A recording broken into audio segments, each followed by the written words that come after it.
हम अगला टॉपिक समझेंगे कि ये सब कुछ होने के बाद मम्मी पापा ने एम्पायर खड़ी की है। वर्मा जी, मम्मी पापा ने एम्पायर खड़ी की, बेटा और बेटी की शख्सियत को बनाने के लिए अपना तन मन धन लगाया, सेक्रीफाइस भी की और पूरी तरीके से विदाउट एनी वेस्टेड इंटरेस्ट बच्चे को खड़ा किया। अब उनका हाल देखते हैं।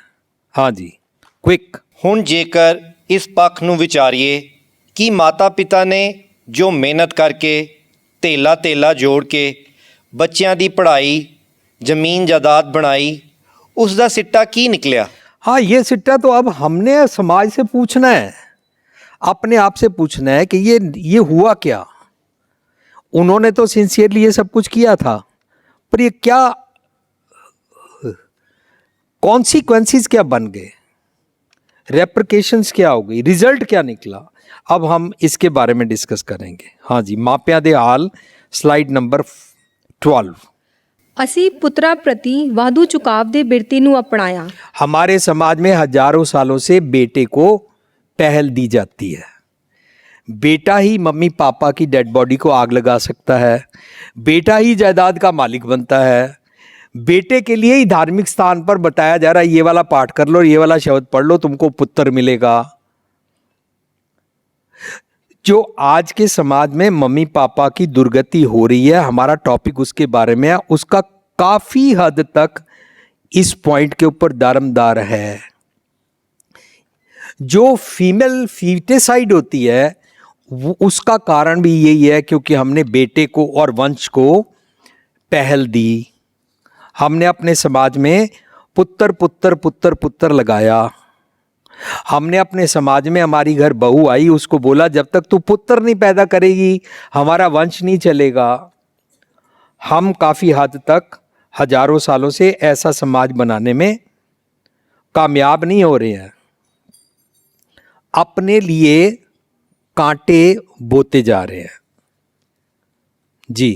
ਮੁੰਡਿਆਂ ਦੇ ਸੁਭਾਅ ਵਿੱਚ ਕ੍ਰੋਧ, ਜ਼ਿੱਦ, ਅਹੰਕਾਰ, ਖੁਦਗਰਜ਼ੀ ਅਤੇ ਹਾਵੀ ਹੋਣ ਜੈਸੇ ਅਵਗੁਣਾਂ ਨੂੰ ਪ੍ਰਬਲਤਾ ਮਿਲਦੀ ਚਲੀ ਗਈ, ਜਿਸ ਦੇ ਸ਼ਿਕਾਰ ਆਪ ਮਾਪੇ ਹੀ ਹੋ ਗਏ। हाँ जी, जितना ਅਸੀਂ ਪੁੱਤਰਾਂ ਨੂੰ ਇਹ ਸਾਰੀਆਂ ਆਦਤਾਂ ਦਿੱਤੀਆਂ और पहल ਦਿੱਤੀ, प्रायोरिटी ਦਿੱਤੀ, उतना ही हम उसके शिकार होते चले गए। अगर हमारे घर में बेटी होती है और हमारे घर बेटा है तो बेटी को बोलते हैं बादाम रहने दे, काका खाएगा। ये कपड़ा मत पहन, काके ने पहनना है। ये चप्पल मत पहन, काके ने पहननी है। वहां पर तू मत जा, काका जा सकता है। ऐसे सब कुछ हमने किया ना, काका पुत्र। इससे उसको खुदगर्जी की आदत बन गई पुत्र को, इससे उसको हावी होना आ गया, इससे उसका अहंकार, जिद, एरोगेंस सब कुछ बढ़ता चला गया। वो हर बात को टेक इट ग्रांटेड कर रहा है। हम समझ रहे हैं हमारे घर में मम्मी पापा की दुर्गति क्यों होती है।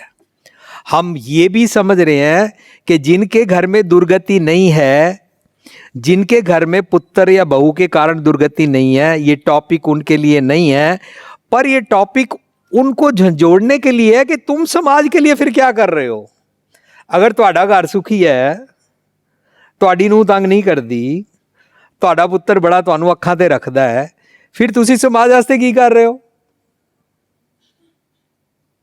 ਇਹਦਾ मतलब ये टॉपिक सारिਆਂ वास्ते है। नौजवान अपने तक महदूद है, मेरी पढ़ाई, मेरे सुख आराम, मेरा करियर, उस तो बाद मेरा स्पाउस, उस तो बाद मेरे बच्चे। सो मुंडियां दा सुभाਅ असी गलत कढ़िया जी। ਮਾਤਾ ਪਿਤਾ ਆਪਣੇ ਬੱਚੇ ਨੂੰ ਕਦਰਾਂ ਕੀਮਤਾਂ ਨਹੀਂ ਦੇ ਪਾਏ। ਸਿੱਟ ਵਜੋਂ बुढ़ापे वेले बच्चे सत्कार नहीं करते। हाँ, सिट्टा की निकलिया, बच्चे सत्कार नहीं करते। कारण क्या हुआ? मेरा यूथ है, मेरी जवानी है। कारण क्या है? मैं पढ़ गया। कारण क्या है? मेरे पास डिग्री है। ਸਿੱਟੇ ਵਜੋਂ ਬੁਢਾਪੇ ਵੇਲੇ ਬੱਚੇ ਸਤਿਕਾਰ ਨਹੀਂ ਕਰਦੇ ਨੇ। ਨੈਕਸਟ, ਤਕਲੀਫ ਹੁੰਦੀ ਹੈ ਜਦੋਂ ਬੇਟਾ ਮਾਪਿਆਂ ਨੂੰ ਗੱਲ-ਗੱਲ ਤੇ ਗੁੱਸਾ ਕਰਦਾ ਹੈ ਅਤੇ ਆਪਣੀ ਮਨਮਰਜ਼ੀ ਚਲਾਉਂਦਾ ਹੈ।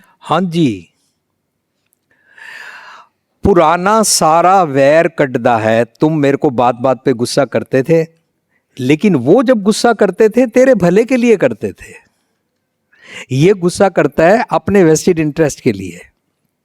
क्यों? इसको कहां से स्वभाव पड़ गया?